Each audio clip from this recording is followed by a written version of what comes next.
Hello and welcome to Mirror Talk Podcast. Your moment of greatness starts now.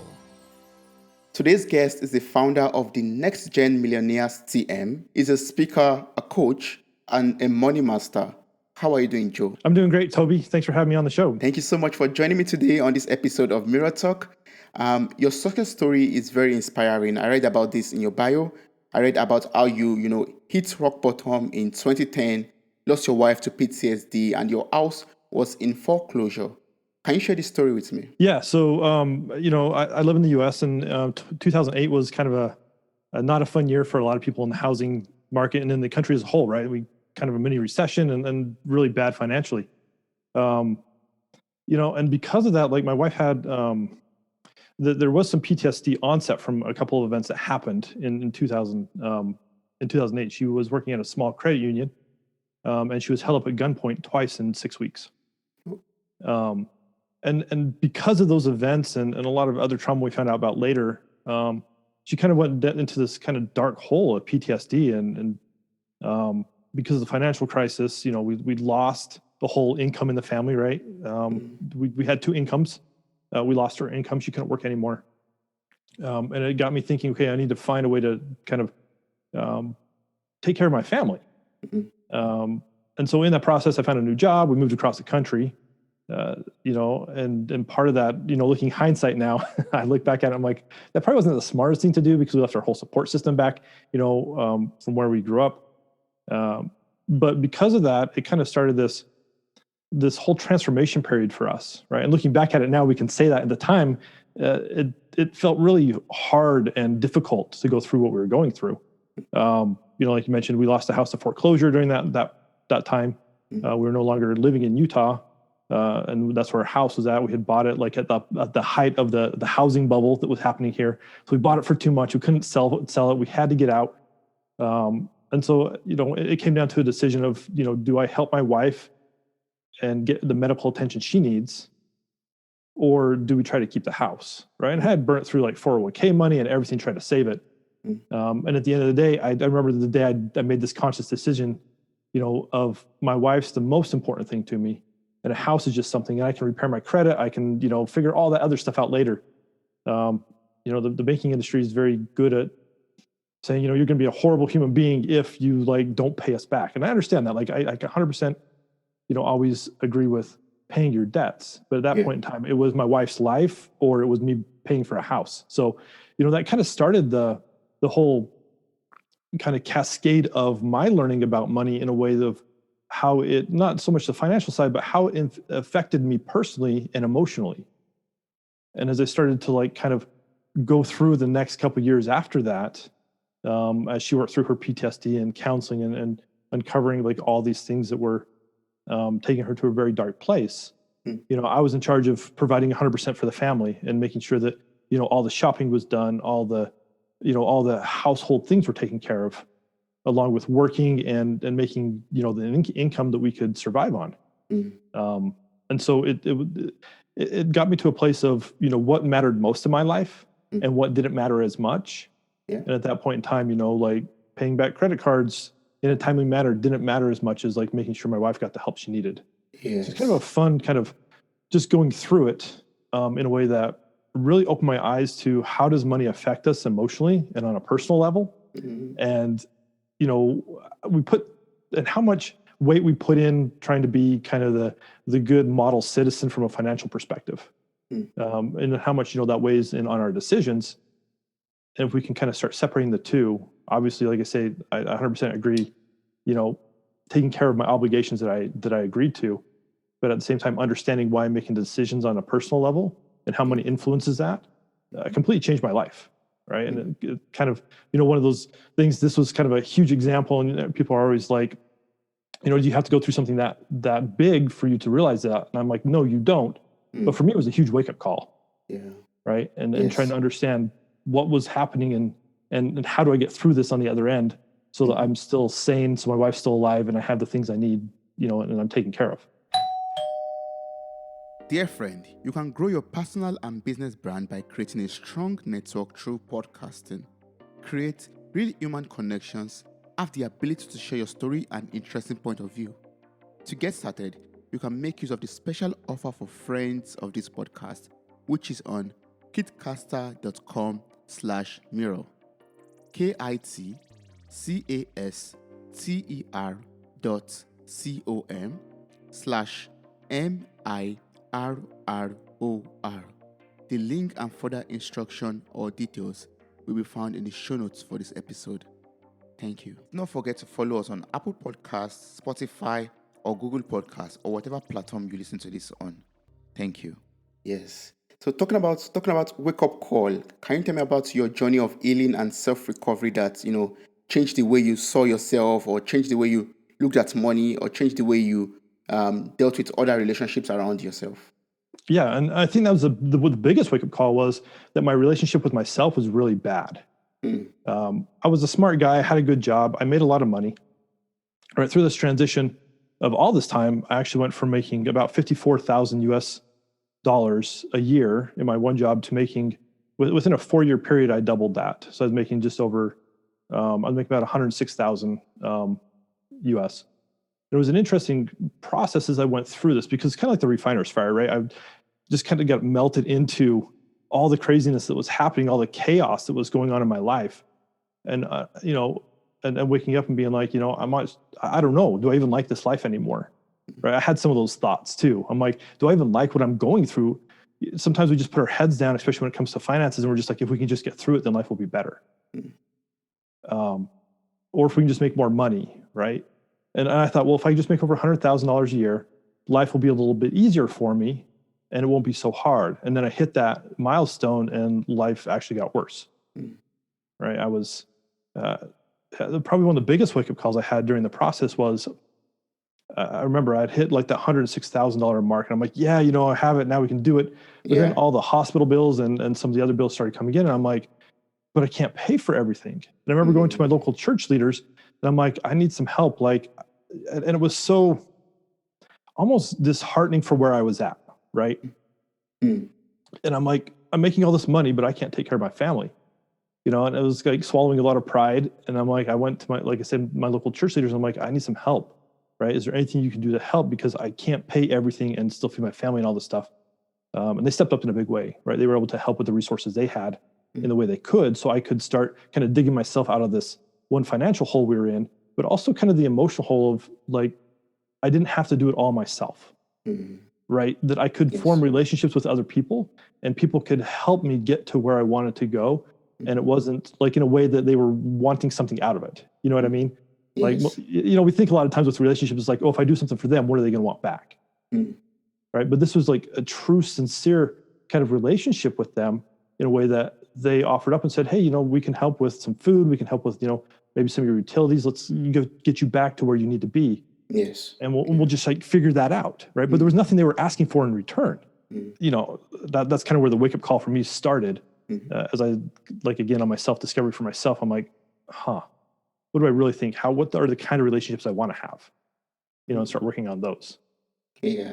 Wow. That's so two things. Like, first of all, the 100K was like a milestone for you, right? But then when you arrived there, you were like, oh, more money, more problems. Or how was that like? Yep, 100%.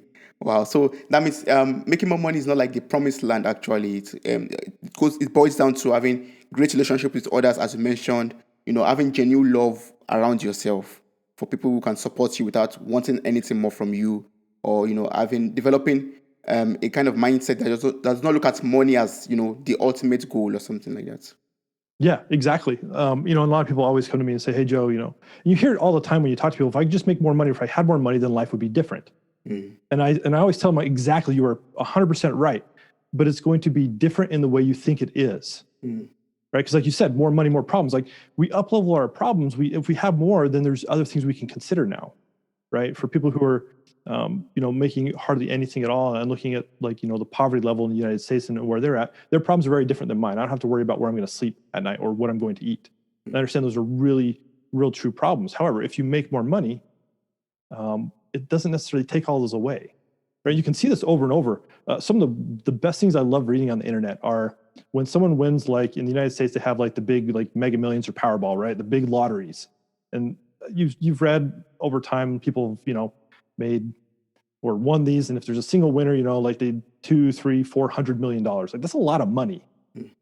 But if you look at it, and the statistic is 70% of the people who win these big lotteries are bankrupt in 2 years. Wow. And so you can't say that just give me more money and my life will be better. That doesn't work. Statistically, we can see that that's not the case. Yeah. So let's go back and be like, what's the case? If we have a better relationship with ourselves and those around us, then the money just basically is like gasoline on a fire, right? It just accentuates who we are. And if we're a good person wanting to change the world, then we're going to continue to do that. Yes. Yeah. Right. Yes. If we're not, then we're going to go do, all these other things that, people don't like. But again, it's a mindset of how we interact in this relationship with money. That is the key focus that I look at, because if we can solve for that, then money is a byproduct of all those relationships and all that heavy lifting and work we do in our businesses, or even in life and in corporate, or whatever you're earning money. Yes. You can apply the same principles to any aspect of your life. Yes. Yeah. That's very good. That's very awesome. So, talking about, you made mention of working on yourself, having this great relationship with yourself. So how can I master the game of emotion so that I can take control of the money in my life? Like, for example, tomorrow I win a lottery, for example. How can I master, the game of emotions to control that amount of money that I won through the lottery, or from my income that I'm having currently now? Yeah, so that's an interesting question you pose. It's something I've thought about a lot, right? I mean, personally for myself, and again, I'm not a finance guy, but I always joked. There was a couple times it got pretty big when we were living in Maryland, and some coworkers would be like, "What would you got? If you hit this $1 billion lottery?" And I'm like, first of all, I'd get a bank account. I just put it all in the bank account and just like let it set for amount of time, right? Maybe like 6 months. And I'd hire a lawyer, right? Take care of the legal side of whatever you got to do. But looking back at what I know now, I would still do those same actions. I would take and I would put it aside, and I'd be like, okay, so what are the emotions coming up, right? Because here's the biggest thing, Toby. Most of the time, people don't understand that like wealth, abundance, like they're really games of emotion, right? As we understand ourselves better, the money is just going to reflect back to us, right? Really what we're feeling about ourselves. So if we get the biggest thing I see is if you get a lot of money like that, it's almost like standing in this huge mirror where you can see everything about you, but you're like completely naked, right? That's the biggest visual I can give. And the first step I always look is like, we have to be aware of the emotions coming up. Or if we can understand the emotions starting to come up when we get like a large sum of money, or even a little bit, we can start to understand, okay, at least I'm aware. Like, what am I feeling? Ask yourself, always, what am I feeling? Oh, I'm feeling kind of uncomfortable. I'm feeling excited. I'm feeling kind of a little angry. I don't know, maybe a little sad, right? If we can start to understand what the emotion is, then we can start to understand what actions we're going to take next, right? Because if we understand and can acknowledge and accept these emotions that we have, because most of us, like, I know growing up for myself, like I was told not to be angry a lot. Like I was told to basically disconnect from my emotions. So I didn't understand them a lot. And a lot of people I work with are kind of in that same boat, right? They're not understanding these emotions that we have are natural and it's okay to have them. There are no bad emotions. The only thing that can be that we label as society bad is what we do with those emotions, right? The actions we take. Yeah. So if we can just accept and be like, oh, cool, I have these emotions. Yay, I have them. I can at least call them out. I might not understand them, but I can call them out. That's a cool first step. Yes. Right? So if you've got a lot of money and be like, okay, I have these emotions. I'm not quite sure what to do with them. That's totally cool. But just being like aware and then accepting, like, I have emotions. That's a cool place to start, because now we're starting to listen to our bodies, right? It's like a good friend. If we don't listen to our good friend, they're not going to stick around for very long, right?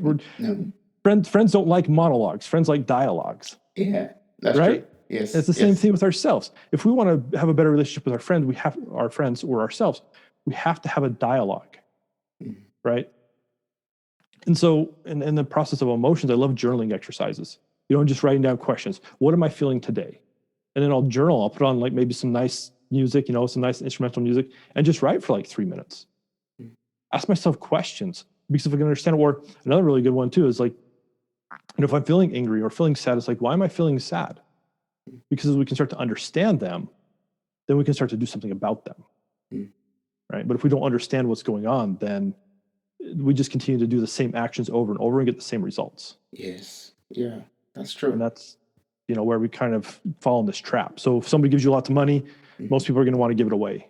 We can't handle it because it's like that mirror. It's reflecting back all of these things we don't like about ourselves, we don't understand about ourselves. And subconsciously, we think it's the money, right? And so we'll give it away, we'll help friend. And a lot of times, not saying people are doing it like in an evil manner. A lot of times we'll think, oh, I see a need over here. I want to help my family out. So we're going to go do those things, not understanding that it's the emotions inside that the money caused is what's actually driving you to the actions that you're taking right now. Yeah. So we want to kind of, deconstruct that and start looking and be like, why am I doing that? Why is my favorite question? Ask myself why all the time. Yeah. And then ask why again and again and again, because if we don't, then I don't know. If we can't get to that root cause, it makes it hard. That's true. That's very true. Like one else always have the reason why you are doing something, as in ask yourself why, so you can have points or reasons why you are taking an action or why you are doing something actually. Yeah, that's great. So I found something very interesting about you. I read that that you talk to money and it speaks back to you. And I was asking myself, how does that work? How do you speak to money? And how can I hear back from money when I speak to it? So how can I speak to money? I love this question. And I put it out there like when I figured out that this was a cool tool that works. And, I would say, if you look at like a spiritual level of Joe, right, I have this affinity towards money. And not, again, like making tons of it. I've made plenty of it in my life. But more like on a friendship relationship level. Like I understand what it does. Like you say, it's a big mirror for ourselves. So where it came about, I don't entirely know, but I just started talking to money. I'm like, hey, money, and I have, people who are going to listen to this aren't going to see, but I have a stack of money that sits on my desk, right? And it's a cool reminder, right? Of like, hey, I can be a friend with this thing. And as I started thinking about money as a relationship, I'm like, well, I like to talk to my friends. Again, like, I said a minute ago, we can't, our friends don't like us just having monologues because they want to share in the it's relationships, right? We want to have both sides. So I started thinking, if I talk to money, what will it say back to me? If I really want a good relationship with it, if I want it to be my friend, I got to talk to it. So one day I just started talking to money. And I'm like, and people are laughing like, that seems so weird. And I'm like, I had a mentor a long time ago and he says, it's only weird if it doesn't work. Right. And this works very well. It's a cool, so I'll ask it. And in the beginning, my wife thought it was a little weird, because I literally have this conversation in my office. And she's like, who are you talking to? I'm like, I'm talking to my money. And she's like, what? I'm like, yeah, I'm literally talking to it. She's like literally talking to your cash. I'm like, yeah. So the whole concept that I like is that I take out a pen and paper, right? It's like a journaling exercise. But again, ask it questions. Write down on the paper what your intention is. Hey, money, X, Y, Z. Well, I had yesterday, coincidentally, I have a perfect example of this. I sat down and this is part of my morning routine. I sit down, I talk to my money. And then I'm like, okay, money, what are we going to do today? Like some days I'm like, okay, where are we going to find more of you today? Where are your friends at? Right? How can I help people change their perception of you? Because that's my big goal, Toby, is like to change the way people talk and interact with money. So I'm like, I'll have these journaling exercises. And I'm like, I'm writing down. And yesterday I'm like, I had this thought come to me as I was doing it. And I'm like, because it's saying, hey, where are we going to go to today? What are we going to do? And it says, you really should pay this contractor of yours, right? And I have some contractors, people who work for me, and, they'll send me bills and they have due dates. And so my goal is always to pay them before, and sometimes as business owners, life gets a little busy. And so I'm like, I'll put them in like a to-do folder and have them checked, but it's when they're paid. And this particular one who just sent it and it wasn't due for another couple of weeks. I'm like, okay, cool.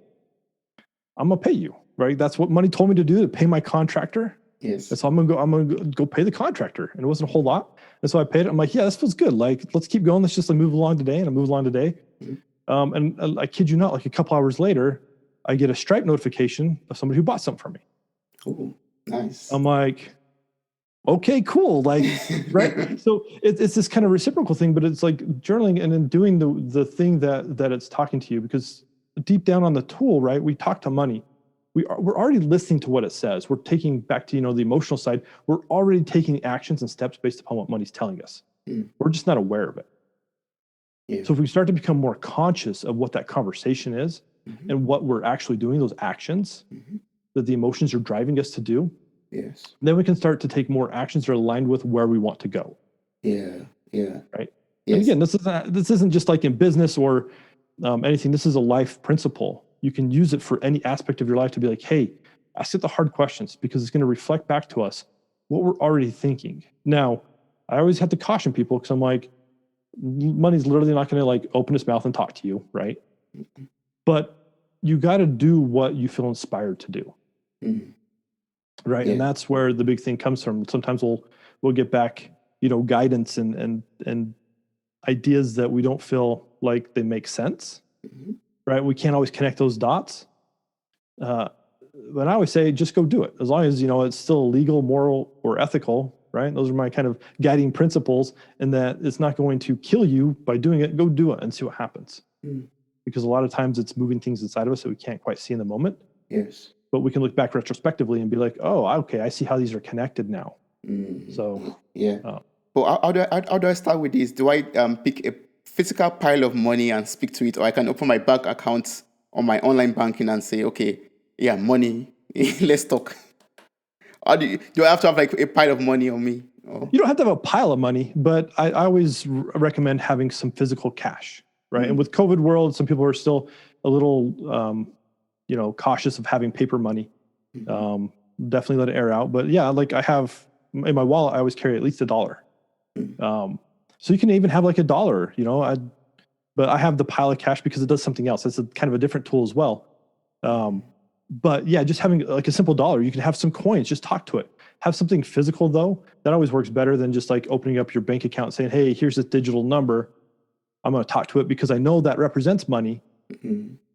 But I'm a more tangible person, right? I like reading physical books still. And so that physical connection, it's I guess the difference is this year's really told us, right? It's the difference of like having friend calls over Zoom, which are okay. We get to see them.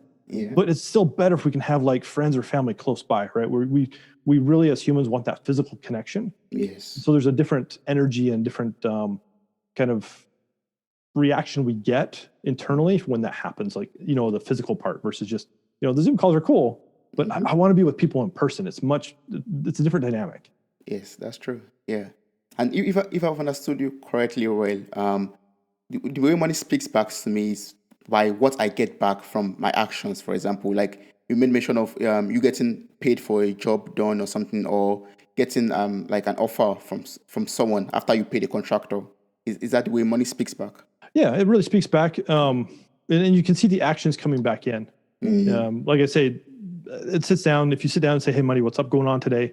And I always have a piece of paper and a pen and just write. And whatever comes to your brain, like if it's an action step, if it's like a conversation, sometimes, I'll hear it say some things. I'm like, okay, cool. And I'll just write down, just kind of like a free-form journaling exercise, but don't like self-edit. Don't think, oh, this is stupid. I don't know where this is going. Because that doesn't help, right? It's telling ourselves that we don't know internally what's happening with us. Yes. Right. But if we can like sit down and just like write down and not have any prejudice about what we're writing, right? This is for you only. You don't got to share it with anybody, but just write down whatever comes up. And as that does, you will find the gems and the golden things and the next action steps that you want to do, to move forward. And it could be, hey, call this friend you haven't talked to in months. Okay. I don't know why. Right. And there's you don't need an agenda. Yeah. But just like, reach out or fill in whatever you're inspired to do, because we know it internally and we're just bringing it to the surface so we can go take those steps that will help us move forward. Yeah. Yeah. Yes. And talking about, moving forward in life, everyone's, ambition or everyone's aim is to, become prosperous, either financially or in relationships or in any form. And you've talked about one thing already, like, talking to money and it's speaking back to you positively. That's a way of making progress towards prosperity.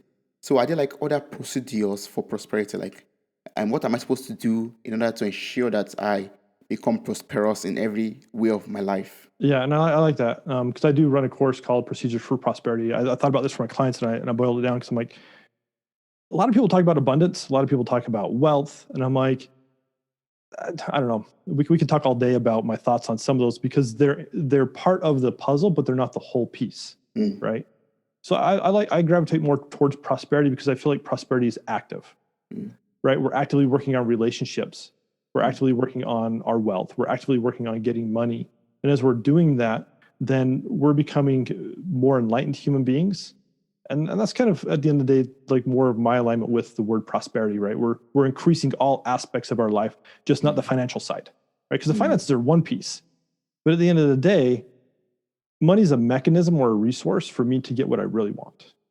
Very, very, very few people, I would even call almost no people in this world, are really motivated by simply just money, right? Money, again, is that resource for us to get what we really want, right? And what's that big vision? And there's, visioning exercise. It's like, what do you really want to have happen in this world? You need money, but money is one aspect of that, right? You need people, resources, other things to make that happen. You can have all the money in the world and still not have that satiation of what you really want, like that higher calling, I guess you could call it, inside of you, really attainable. Again, like I say, money is part of that. So if we look at prosperity for me is really obtaining kind of that higher value calling that you feel called to do. And again, like I say, people need money, and a lot of times money or even resources, being people or other things, are the things holding them back from making that happen. So if we can work on money, right, if we can get more money in our lives, well, through that process, kind of an insider tip here, through that process, you're going to get more relationships with people, right?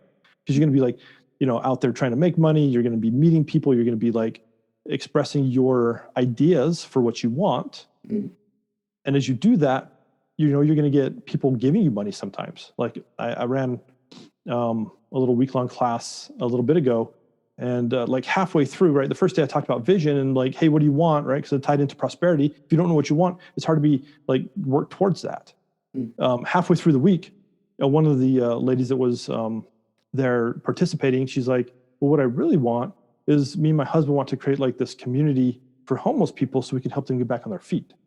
I'm like, oh my gosh, you didn't tell us about that in the beginning, right? And people within the week-long class, they're like, oh, I want to help in that. Let me know when you start that. I want to contribute. I want to be a part of it. Right? If she had never spoken what she really wants, right, then people couldn't have bought in to her vision.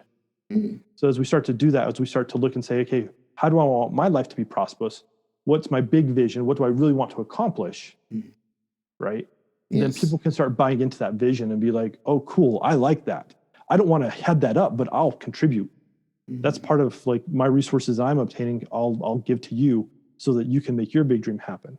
Right. So as we start digging through all this, we got to be vocal. We got to be like, hey, how can I make my life more prosperous? What's that angle I'm looking for? And as we do that, like these resources will start to show up for us. Yes. So one has to actually find out that higher calling that one has upon into our life. Like you have to know what your dream is, what your visions are, and work towards that. Make it be vocal about and make it known to other people when you are making plans for it, and you see if other people support you, other people help you on the way towards going there. Yeah. Because again, like if she hadn't said something, I would have never known. Right. Yes. Right? If I was talking to you, Toby, I say, hey, Toby, what's your biggest dream you want to do? If you don't tell me, I can't help you because I can't read your mind. Right. Yes. Of course. And sometimes it's like those emotions around money because we're like, oh, and the emotions coming up about money and what we want to do. Sometimes, we hold our voice back a bit because we're like, oh, it's just me, talking again. I don't want to, overwhelm the conversation. Yeah. And if we don't do that, then people don't know. And, the universe can't conspire to help us if we never like speak out what we want.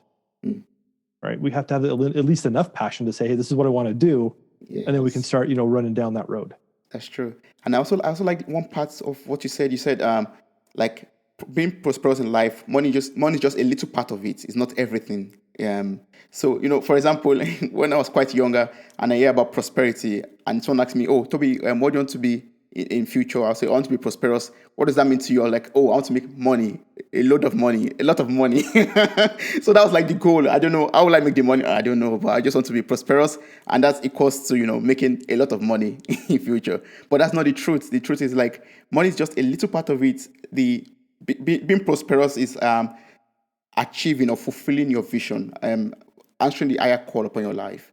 Yes. Thanks so much for clearing that out for me. You're welcome. So from all your experiences and your weeks of training that you give to people, or the years of training that you give to people, what do you see as the common issues that restrict people's earning potential? What do you see limiting people from reaching their full potentials in terms of prosperity, or in terms of making more money, or making better relationships with people? Yeah, I think the biggest thing I see, and tying it back to, I talked about people about their money stories, right? What are those experiences from childhood that drive you to make the decisions you do as an adult? And most of them come back to abandonment, right? We felt abandoned in some way, shape, or form when we were children.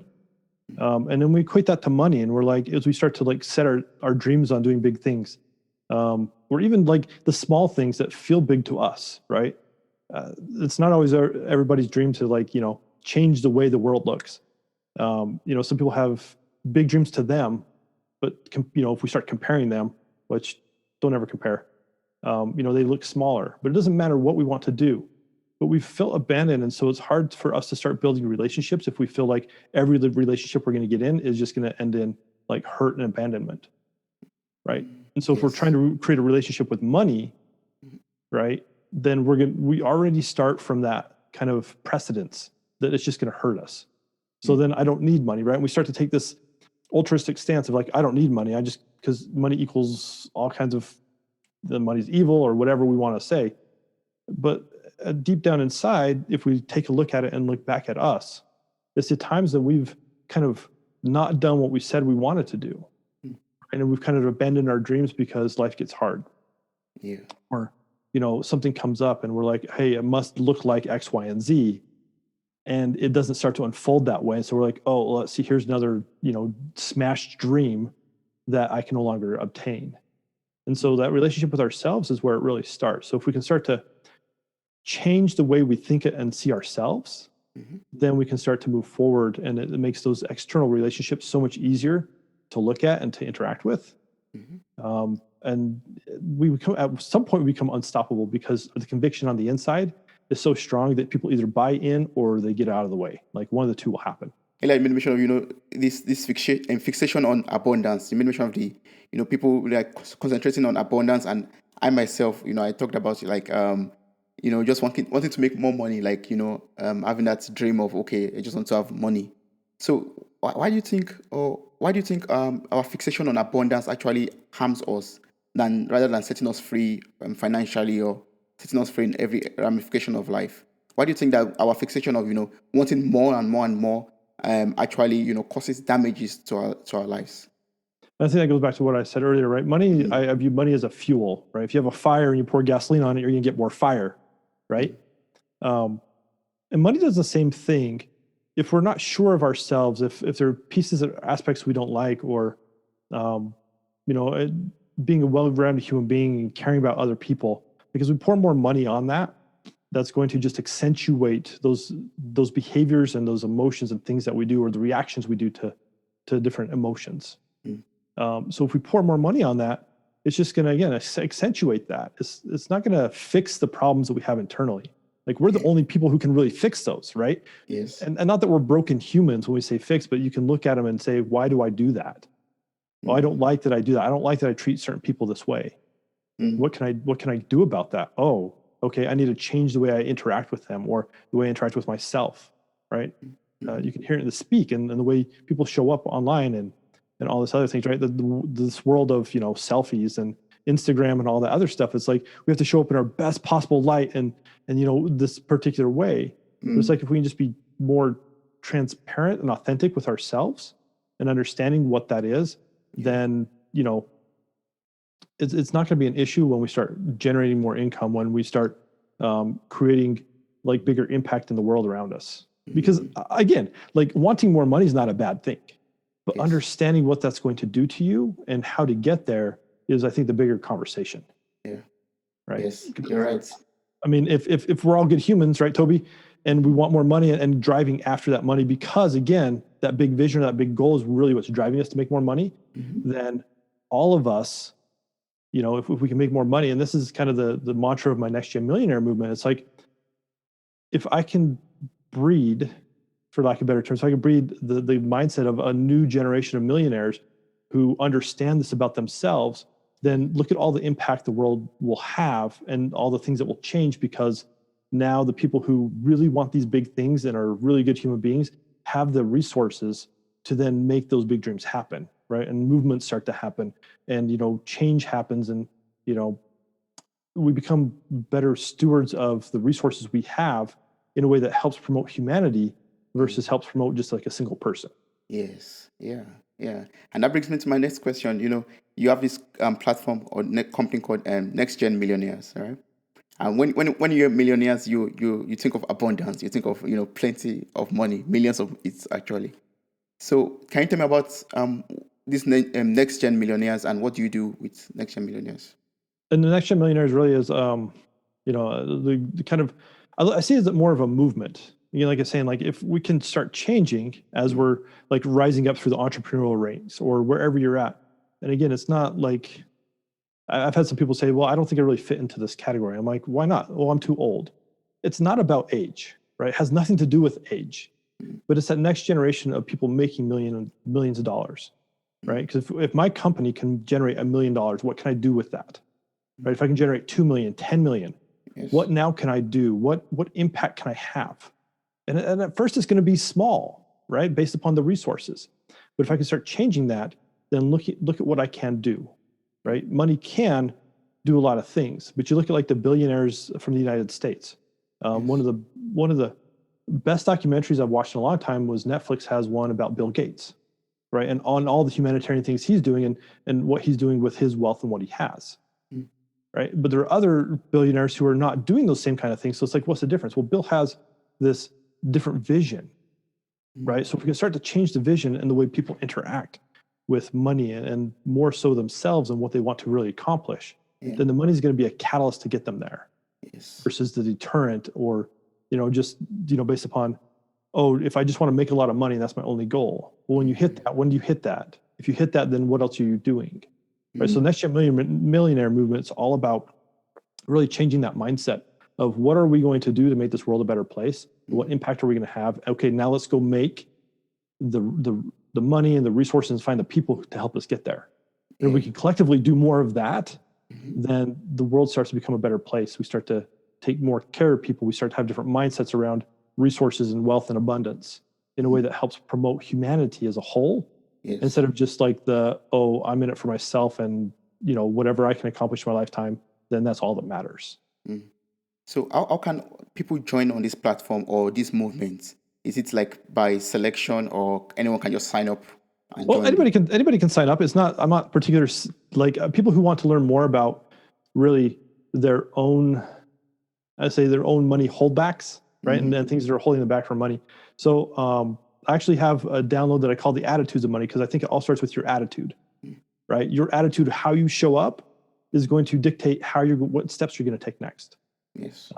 So there's a free download I have called Attitudes of Money that people can go download, and there's like it's just a little assessment to be like, hey, look at these 10 attitudes and kind of where are you at? What do you need help with? And then for now, that leads to a Facebook group where we can have a furthering conversation. Right, about, hey, what's going on with these attitudes? Where are you showing up? How do you want to be supported moving forward in what your big vision and big goal is, right? And how can we calm some of the chaos that happens in life and all the other stuff, right? Back to my story of how did I calm the chaos enough so I could see through it? So now I can, focus on what I really want to accomplish and let the relationships and the resources just show up for me as I'm, just heading off into the thing I want to do. So that's how they get started. So if they want that, they can go to www.attitudesofmoney.com. That's a free download. Just put your email address in there, and it gets sent to you via email. And then you can take the assessment. And then, like I say, there's a Facebook group where you can go join. We can continue that conversation there. Oh, great. I'm going to place the link to this website and the Facebook group in the show notes of this episode. So anyone who's interested could just, copy the link from there and download the book or the form to fill up. And maybe speak to you on Facebook also.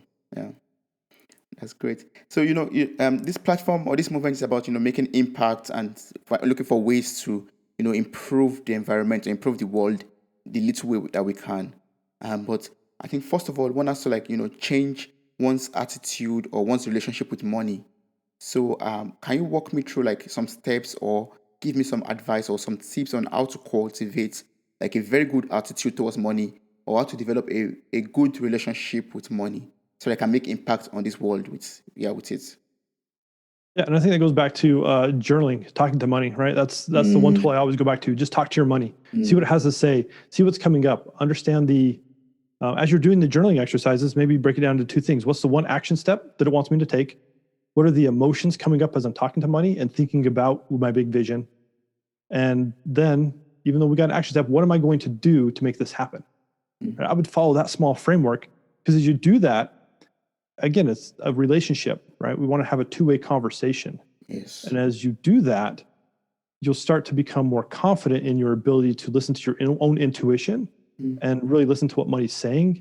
And if you go do those steps, like the amount of change and impact you can make just by doing that in your own life, then starts to that kind of ripple effect, right? Then it starts to affect other people. And you get excited, you're like, oh my gosh, I'm gonna go do this.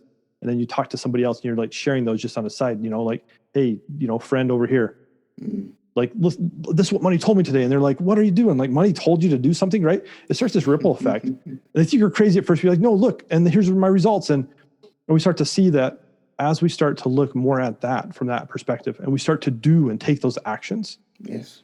We get excited. And when we're excited, people get excited around us. Then it starts to propagate those things, right? And then people start asking you questions. You're like, okay, is this weird? What's happening? And in other cases, money starts to show up. And as money starts to show up, then you're able to enact the plans for that big vision that you have. Yeah. And that's the end goal, right? And the end goal is that whatever that big vision you want to have happen in your life, that starts happening. And when we're at that place, Toby, like our lives become so enriched and so like just happy that then that joy spreads and it's infectious. That means everyone around us will get, impacted from it. Yeah. Yeah, awesome. Of recent, I was learning something about, I don't know if this 50-30-20 plan of structuring your income or something like that, where you have 50% of your income is spent on, for example, on your needs, on your monthly needs, and 30% is spent on what you want, for example, maybe eating out or shopping, and 20% is for saving. Do you practice something like that with your money too, or do you have other methods or technique of dealing with your money? Yeah, similar. I have, some budget stuff. I don't generally talk about budgets. I like to talk more about what your budget means to you, right? Yeah. Budgets are a whole other conversation. It's like, oh, now I'm telling my money where to go. What are the emotions starting to come up when, if like in your plan, right? If you have like 50% goes to your needs and taking care of like your rent and your food and all that stuff, what happens if it goes to 51%? Now, are you a horrible failure? I don't know. That's up to you.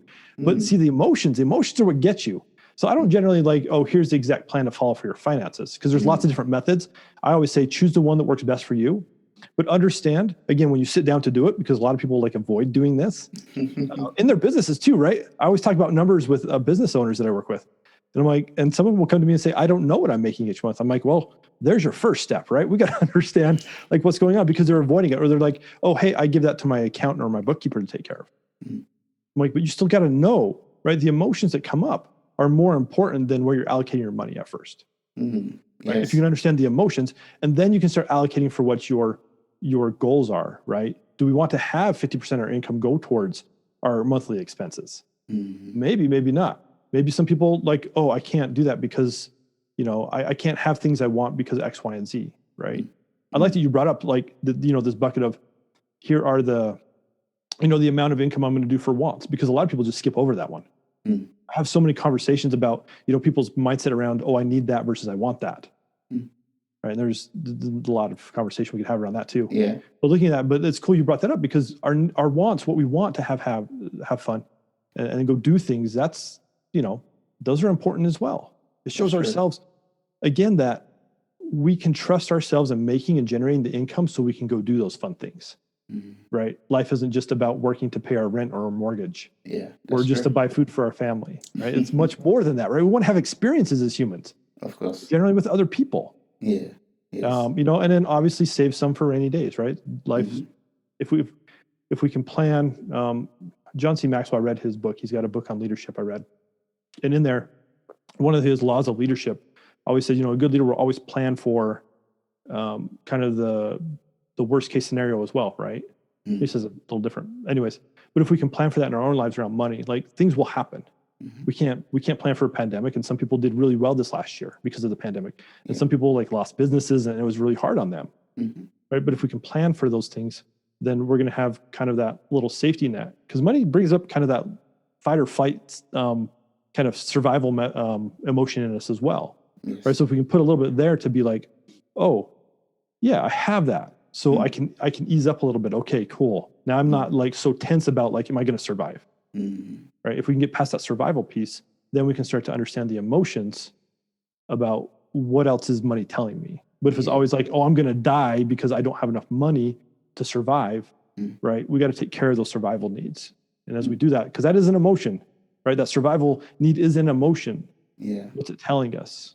So if we can just become conscious about what our bodies are telling us and what money reflects back to us, then we'll be in a good state. So that's what like kind of my ideas about budgets, because like I say, it's a little bit different for everybody. It's like diets, right? Different diets work for everybody. Different budgets work for everybody. But understand like why you're doing a budget or why you're not. What are the emotions coming up when you're looking at your budget, and understanding where you're putting the money. As we become more fluid with that, then we're going to get better at understanding, again, those emotions that come up because of money, and understanding what they're making us do, right? Because emotions drive all of our actions. If we're excited, we'll jump up and down. If we're scared, we'll go hide, right? You look at all these, but emotions drive what we do. So if we can understand what the emotions are coming up, then we can understand the actions we take, because those actions in the end lead to a result, right? In our businesses, did I hit my monthly revenue or did I not? Well, if I didn't, let's backtrack. Like, what emotions did I have so I either did or didn't do something? Right? There's a lot there. But if we start looking at that, then but pay attention. That's, I guess, my biggest thing is pay attention to the emotions coming up, especially when it comes to money aspects. Like if you're looking at your investment accounts or you're looking at your budgets or whatever, because as we do that, we can understand ourselves more. And as we understand ourselves better, then we can start to make different choices.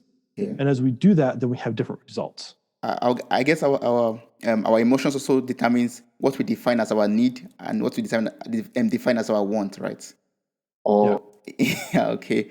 Because sometimes people say, "Oh, I need this actually," but in the actual sense, they don't need it, but they just want it. Yeah. Well, I would say, like, if you look at Maslow, right? Maslow has a hierarchy of needs and all that stuff. But I would say at the end of the day, there's 6 things that we really need as we close up here, right? We have 6 things. We need air, right? We got to breathe as humans. We need food. We have to eat. We need shelter. We need a place to stay out of the elements. We need clothing. We need to protect our bodies from the elements. Let me see. We need, I think we need water. I missed, water. Okay, there we go, water. I'm like, I'm missing one. Cool. And then the 6th one I would say is we need love. Like as human beings, we need connection with other people. Outside of those 6 things, I always say those are the only needs you have as a human being. Everything else is a want, right? If those things are taken care of, then everything else is a want. People challenge me all the time, but I always say the thing is if you look at the action, the emotion behind need versus want, when we want something, we're unstoppable. If we need it, then, we'll do just enough to get there. And it's not like, take it for what you want. We all act the same way as humans. So if we want it, if we can say, I want that, there's a different energy on the inside of us and we go after it.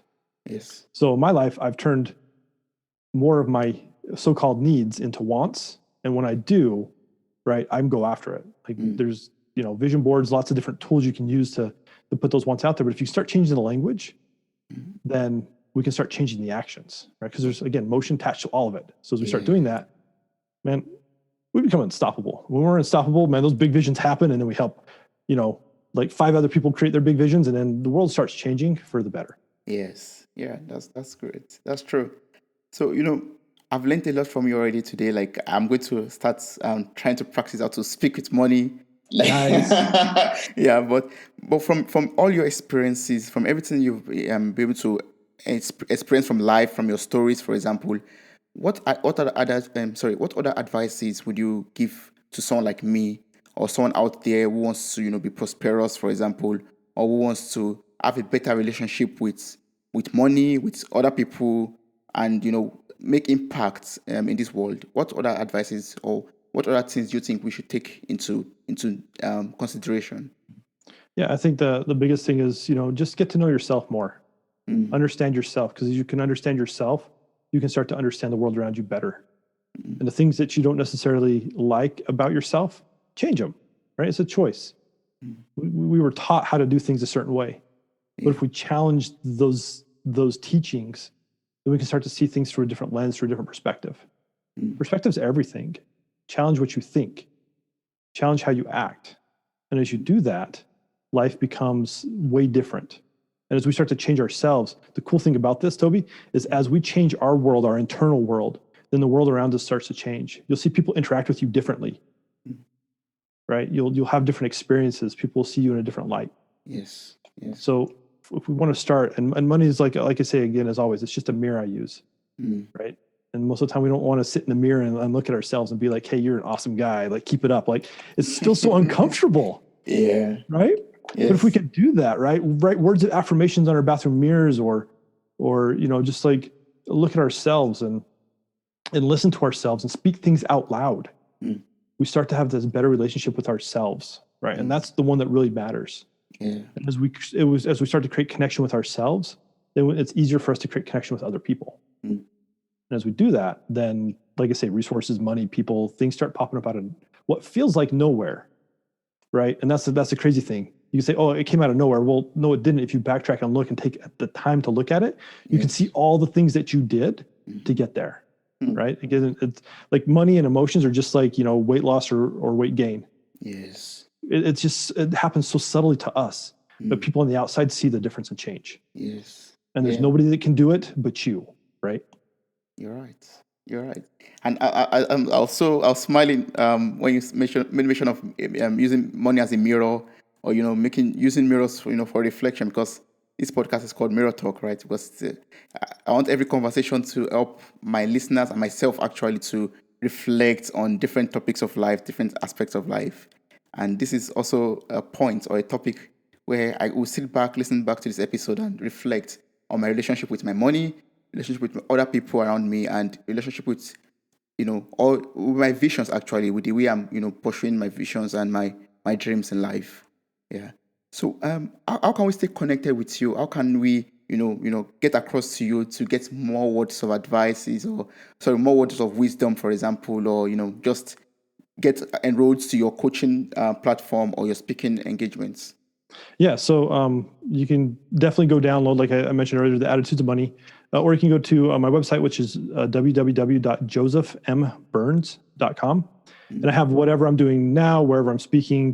There's all my social media handles on the site as well. You can go follow me on Facebook, on LinkedIn, on Twitter, and YouTube coming soon. But I don't know, that's for podcast. It will be there. There will be a YouTube channel as well. So I just want to, my goal is to get out as much content to people, right? So they can start to change the little things. And then when they're ready for more help, then they can contact me and we can, figure out what kind of help you need and move forward that way. Yes. Oh, that's awesome. Are there other questions I've not asked you that you would love to talk about briefly, or do you think we've covered the whole base already? No, I think we covered like everything. This is really awesome, Toby. Oh, thank you so much for your time. I've learned a lot from you today. Something new I learned, like not just one thing, but various things actually from you today. And I'm really grateful for everything that you taught me this time. Yeah, thank you so much. You bet. Thanks, Toby. This has been a blast being on here. Wow, you made it to the very end of this episode. Thank you so much for listening. I'm grateful for your time, your love, and your contributions. Subscribe, like, review, and share this podcast. God bless you. Bye.